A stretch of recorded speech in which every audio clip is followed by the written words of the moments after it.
Et nous sommes de retour au plateau pour la dernière partie de cette émission. Nous parlons de notre quatrième sujet. Le sujet Togo, le nouveau DG de la police nationale a pris fonction depuis le 7 novembre de cette année. Un nouveau patron dirige, ou bien la police nationale a un nouveau patron. Ce dernier a officiellement pris fonction ce mardi 12 novembre 2024. La cérémonie de passation des charges a été présidée justement par le ministre en charge de la sécurité, et c'est le commissaire divisionnaire de police Babarim Akatao qui vient remplacer le précédent, le colonel Yaovi Okbaoul. Donc la police nationale a un nouveau DG. Le nouveau DG s'engage donc à lutter surtout contre les faits de grand banditisme et d'insécurité au Togo. Nous en parlons avec nos invités. Je veux bien commencer par vous, pasteur. La police nationale a un nouveau DG, tout simplement. Oui, merci. C'est un choix judicieux qui fait la joie du corps de la police. Et permettez-moi de féliciter le désormais directeur général de la police, Obaoun, Yaovi, qui a fait... Désormais ex. Désormais, bien sûr. Oui, mais qui a fait un travail quand même pas facile. Il fut un moment où on sent la police togolaise, c'est vrai qu'il y a trop de cas de criminalité, mais on sentait le professionnalisme de la police sur plusieurs sujets. Et c'est vrai que des fois, à certains moments, nous qui sommes plus exigeants et nous qui demandons plus, on leur dit de ne faire pas assez, mais quand même, ce n'est pas aussi facile. Et sur ce plateau, le colonel Yaovi Okbaoul est à féliciter sur plusieurs sujets. Mais c'est souvent bien de leur dire quand ils sont en fonction. Oui, et c'est vrai quand même que nous qui sommes de la société civile, des fois quand nous voulons manifester, on dit ne faites pas ceci, ne faites pas cela. Et il y a aussi des accrochages entre nous sur le terrain, des accrochages sur le terrain.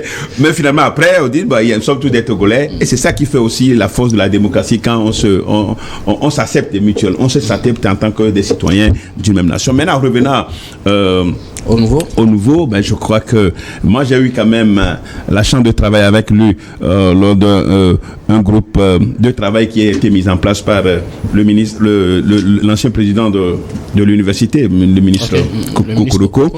Donc on a travaillé ensemble pendant 3 mois, on a travaillé ensemble, et je crois qu'il a apporté beaucoup de contributions. Il est très regardant par rapport au travail qu'il fait. Et il est devenu commissaire central de la ville de Lomé, le poste qu'il a occupé jusqu'à présent. Et je pense que c'est un nouveau souffle pour... Il était commissaire divisionnaire. Il est commissaire divisionnaire, donc commissaire central de la ville de Lomé. Et je crois que c'est de bonne guerre. Et pour la police, le corps de la police jubile parce que ils ont un confrère, c'est-à-dire qui est policier. Il faut rappeler que Okbaoul était un gendarme, donc un gendarme à la tête de la police. Et je ne discrimine pas, mais je dis quand même que les policiers veulent être dirigés par un policier. Donc les gendarmes par les gendarmes, les militaires par les militaires. Et donc c'est de la joie, c'est de la jubilation totale au sein du corps de la police qu'ils ont retrouvé un des leurs, et je pense qu'ils vont se parler entre eux. Vous savez, les gendarmes ont une certaine statut, des fois plus élevée plus que les policiers, c'est un peu ça. Bon, donc maintenant le corps retrouve un de ces éléments, et je pense que c'est un choix, c'est pourquoi je disais c'est un choix très judicieux, et celui qui est là aujourd'hui, c'est quelqu'un qui maîtrise bien le domaine, parce que n'est pas commissionnaire divisionnaire qui veut. Commissaire divisionnaire, ce n'est pas n'importe qui. Ils ne sont pas aussi nombreux, les commissaires divisionnaires. Parce que là, c'est le plafond. Vous arrivez au plafond de la police, des galons de la police. Et donc, ce n'est pas n'importe qui arrive là-bas. Vous pouvez être commissaire, mais commissaire divisionnaire, c'est que vous avez de la valeur. Vous avez une certaine valeur qu'on vous reconnaît. Et donc, Babarim, je crois, est l'un de ces commissaires divisionnaires. Il va apporter beaucoup de choses à la police, certainement. La sécurité d'un pays, ce n'est pas l'affaire seulement des hommes en tri, des hommes en tenue. C'est l'affaire de nous tous. Donc, il sera quand même évident que nous tous, nous puissions accompagner, donner des informations pour que la criminalité, le banditisme et tout ce qu'on connaît puisse être éradiqué. Donc, tout ce qu'on peut souhaiter, c'est c'est qu'il fasse preuve de son savoir-faire, pour que la police puisse aller en grandissant. Et surtout, vous savez qu'il y a un statut de la police qui est là. Je crois qu'il fera beaucoup de plaidoyer pour que ce statut-là, statut particulier de la police, qui a été promulgué, mais qui reste, il faut les droits des décrets d'application appliqués pour que nos policiers, quand ils vont à l'extérieur, c'est-à-dire ils aient ce statut. Des trucs des Nations Unies, par exemple, quand vous avez un statut, vous êtes reconnu et vous êtes considéré. Mais quand vous n'avez pas le statut, l'application de statut, c'est qu'on vous donne des miettes. Ce qui n'est pas le cas des autres qui ont certains statuts. Et donc, là, on l'attend sur ce terrain.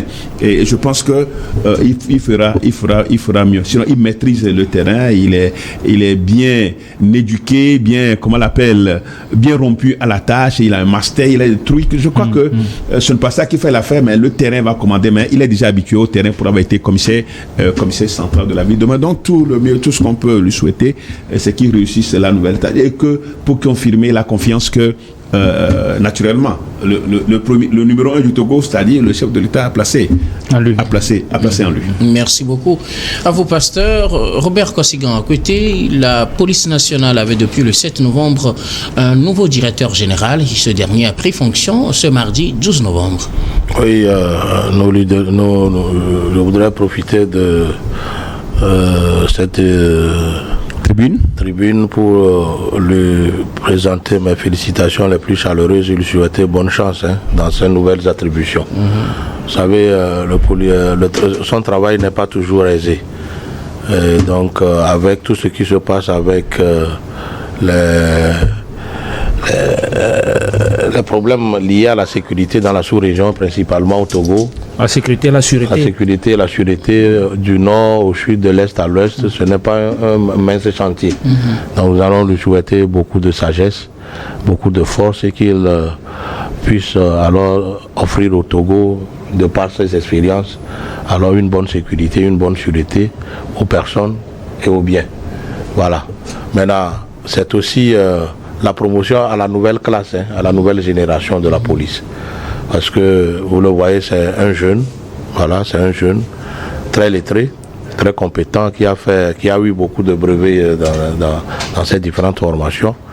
Et donc, tous les Togolais vont l'accompagner, de même que ses confrères, ses collègues policiers, pour que la tâche qui lui est confiée par le numéro 1 togolais, alors soit bien remplie, pour que le Togo s'en sort bien sécurisé.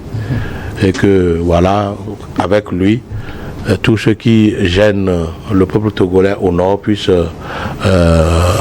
repartir, sinon tomber dans les mailles de ces services pour que la paix y revienne dans les milieux de Pendjal et autres, qui aujourd'hui souffrent beaucoup des hostilités, et des attaques de ces bandits enturbanés qui troublent leur quiétude au nord. Ça, c'est beaucoup plus la défense. Mais il a aussi son rôle, parce que les renseignements, c'est lui qui a le service de renseignement et tout, pour pouvoir donner du pain sur la planche pour ces bandits enturbanés qui, ces derniers temps, massacrent nos populations au nord. Et ça fait mal au cœur.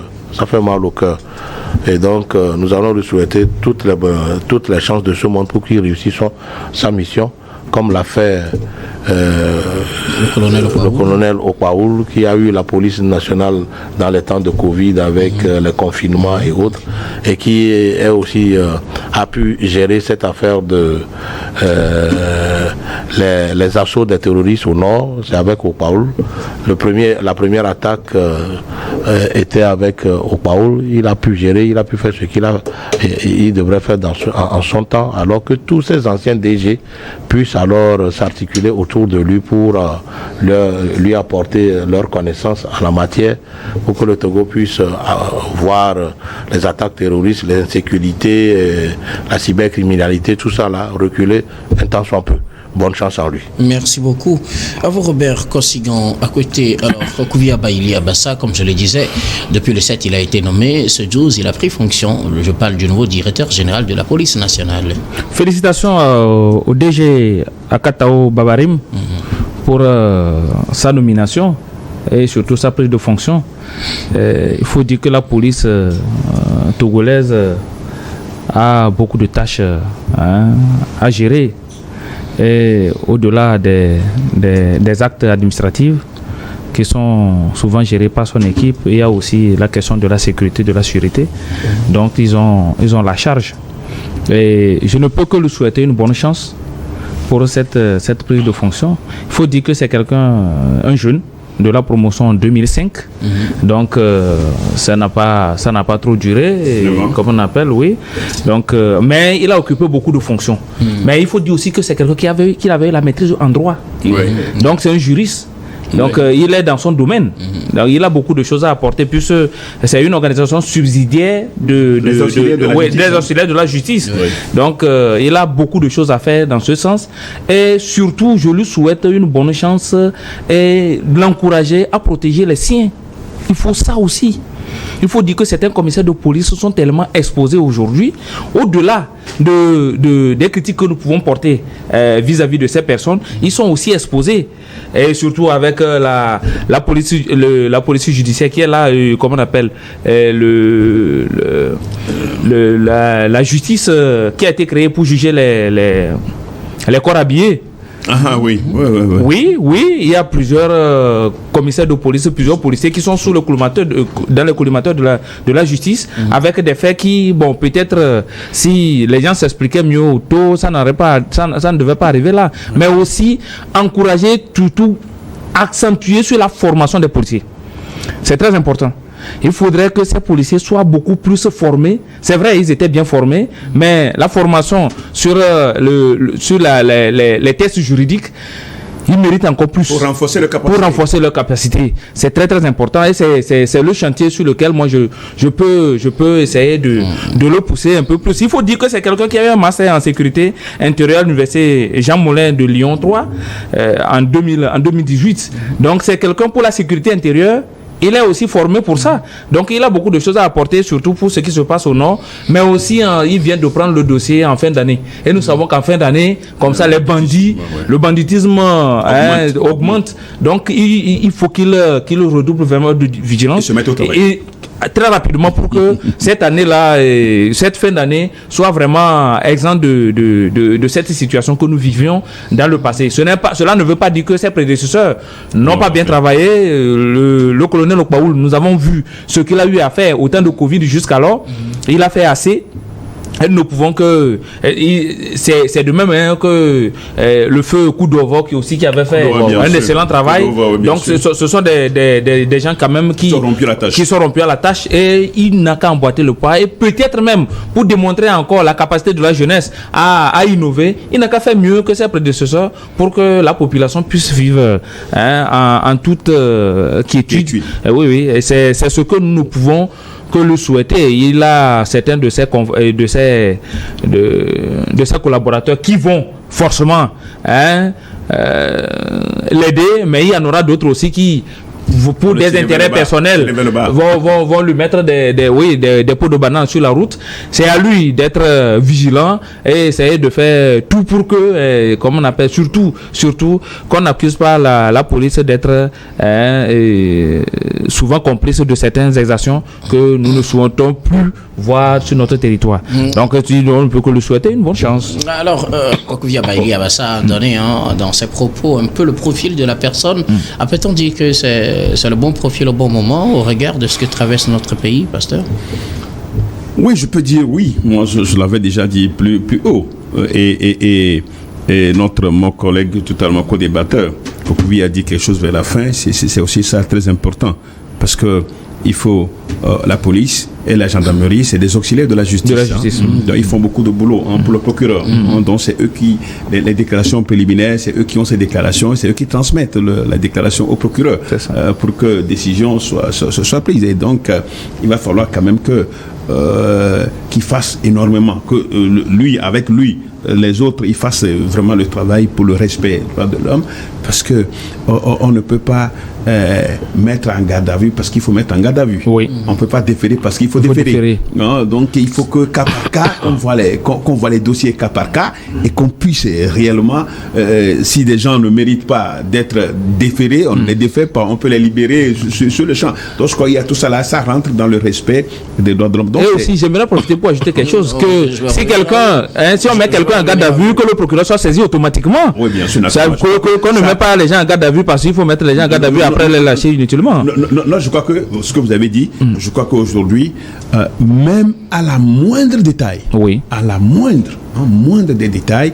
le commissaire ou le chargé de police mais saisit automatiquement le procureur. Saisit automatiquement. Pour plusieurs cas, quand on intervient, on dit il faut voir le procureur. Je dis, mais déjà,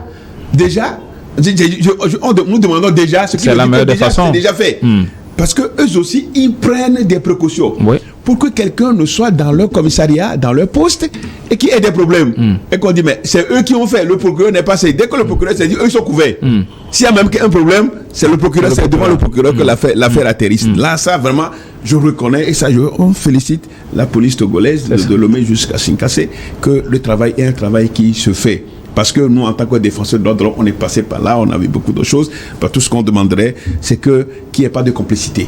Quand il y a un problème, il faut de justesse. C'est-à-dire, il faut que le droit soit dit.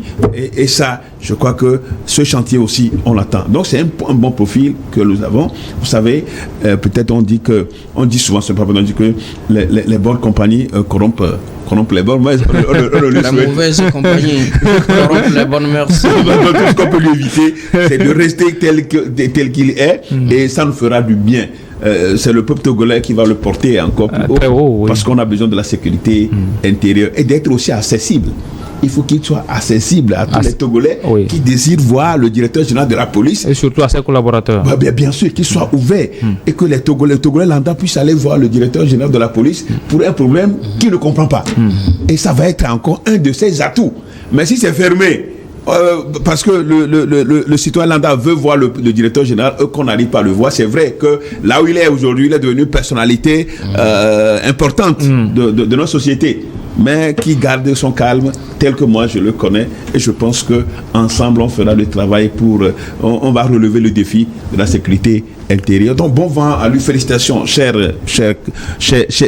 compatriotes, félicitations, et que le bon Dieu l'accompagne dans cette mission qui n'est pas aussi facile.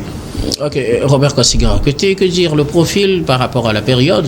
Est-ce le bon timing? Oui, vous savez, avec les exigences de l'heure sur le plan sécurité intérieure et extérieure, je pense quand même que c'est le profil. C'est le profil. Et donc, c'est l'homme de mer qu'on peut mettre pour gérer la situation. Et donc, c'est un bon choix.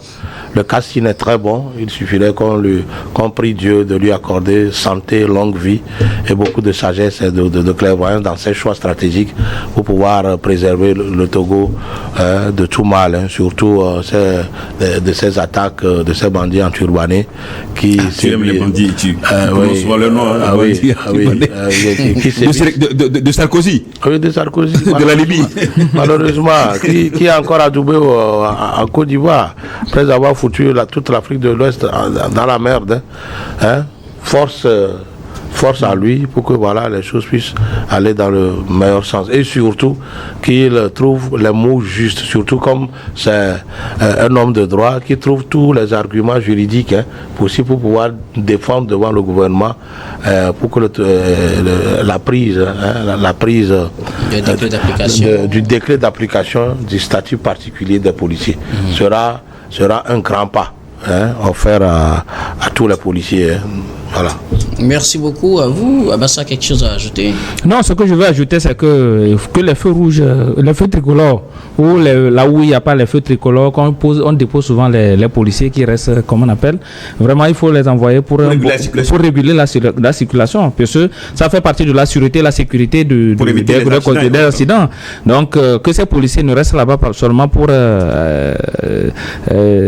voir ceux qui ils peuvent essayer de les gérer financièrement, mais plutôt réguler la voie pour que nous soyons, comme on appelle, en sécurité. C'est très important. Et la DSR qui gère souvent les situations, surtout dans les grandes routes.